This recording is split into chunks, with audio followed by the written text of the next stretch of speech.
Okay, so part 2 of setting up my tire tubeless. I showed you a couple things. Now I want to show you, I've been using this Lezyne pump, but although I like my Bontrager charger pump better, but this has a charger thing. As you lift that up, you fill the chamber, and then it works like an air compressor. The one thing I didn't like about Lezyne, and I don't know why they designed it that way, is they have that thing that you have to thread on to your Presta valve, which doesn't make sense. So I bought this thing from Presta, I think their name's on there somewhere, and threaded that on there, and now it works perfectly. But anybody that knows anything about tubeless setup knows you don't want to have something threaded on that you have to slowly thread off when you are seating the tire. So I'm gonna charge this up, and then I already charged it up. I'm gonna fill it up. Let you guys see that and see how that goes in there really nicely. And then I had already used some soapy water, and I think it's just some Dove soap. I usually get Dove because, you know, when I had my son's dogs here, I know Dove, you see them clean little duckies with it, so I guess it's safe. So when I had buckets of soapy water with Dove, I wasn't worried about them drinking it. But you could see if it's leaking anywhere because you got the soapy water in there.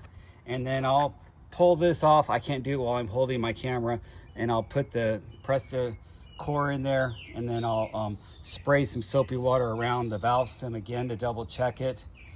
And that's how I leave it overnight, to double check it, to see if it holds air overnight before I even put sealant in there. And that's when I noticed my tape was bad and had to replace my tape this morning.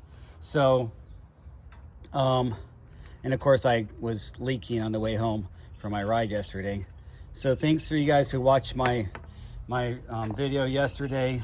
I need to get a new GoPro. That's why I don't have any live videos of me doing El Prieto, but I'll do El Prieto again today.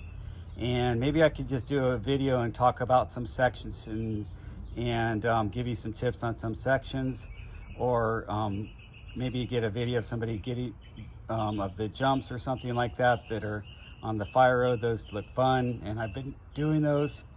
Those are fun, and I've been doing those.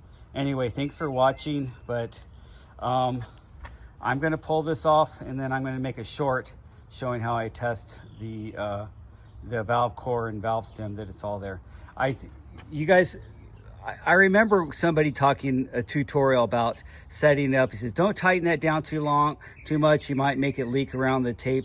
That's one reason why I made the silicone seal O-ring in there.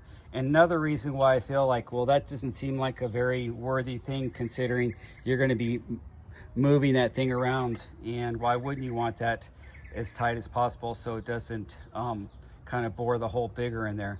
So I went the opposite way with the way I tape my wheels up, and I'll talk to you guys later.